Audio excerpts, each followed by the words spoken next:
The EFF has long called for total decolonization of our public symbols. This underlies our inability to join in the fake celebration of the Springboks, because the Springbok is a sign that cannot be whitewashed. It stands in parallel continuity with the stem, entrenching white supremacy in our society. That is why the rugby team in question is white-dominated.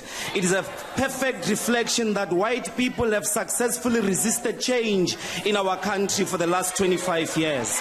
By definition, apartheid was always about creating a situation where black people live as though they are a minority in this country, when in fact we are a majority.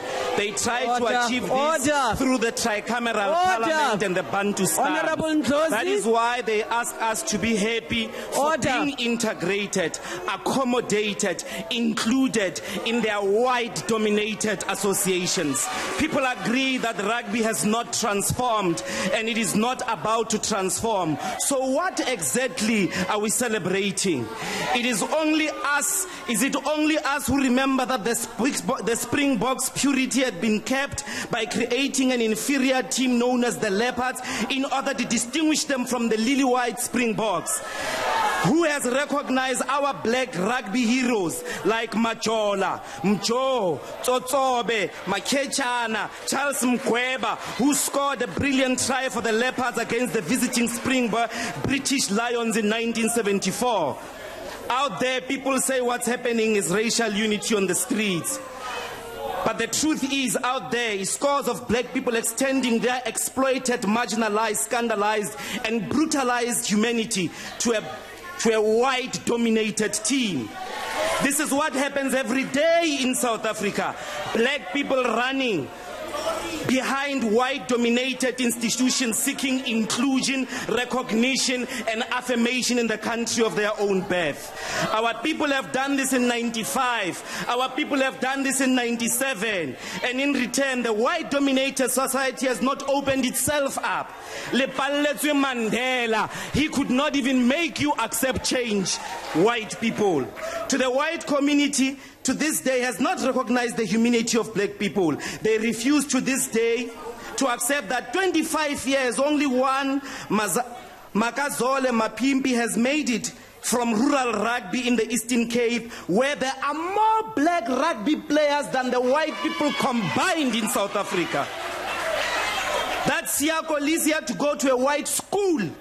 Otherwise, he would have not seen the light of day in the World Cup. Why must we rally behind people who, when they are together, call us baboons? One of the players in this recent team, Eben Etzebeth, is facing charges of racial assault in a case led by the human rights.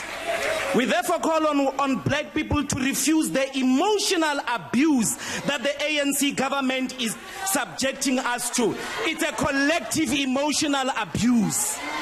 This racial parade is a complete emotional abuse of our people, and it is emotional abuse to a people who have given too many cheeks to racism, and they no longer have any other cheek to give anymore. No racial unity until the land comes back.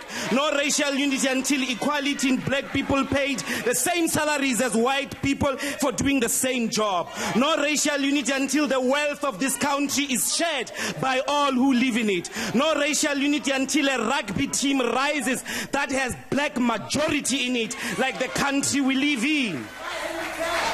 When you are done celebrating here, go outside and celebrate the statue of Louis Botha. Go and celebrate the Stradom Square. Go sing the stem. Go fly the apartheid flag. Send your children to Jan van Riebeck School down the road. Do not include us. Asizi. We are the generation of roads must fall. We are the generation of the stem must fall. We are the generation that is refusing the emotional abuse that our parents went through. We are the generation that will say without a shadow of doubt, without any apology, that the Boke must fall. It is a white supremacist sign that belongs in the dustbin of history. So there is no stronger together. Our message is, black people, you are on your own. There are no wise to unite with us in landlessness, in informal settlements. Do not force black people to celebrate people who humiliate them. The Springbok must fall. Asijiki.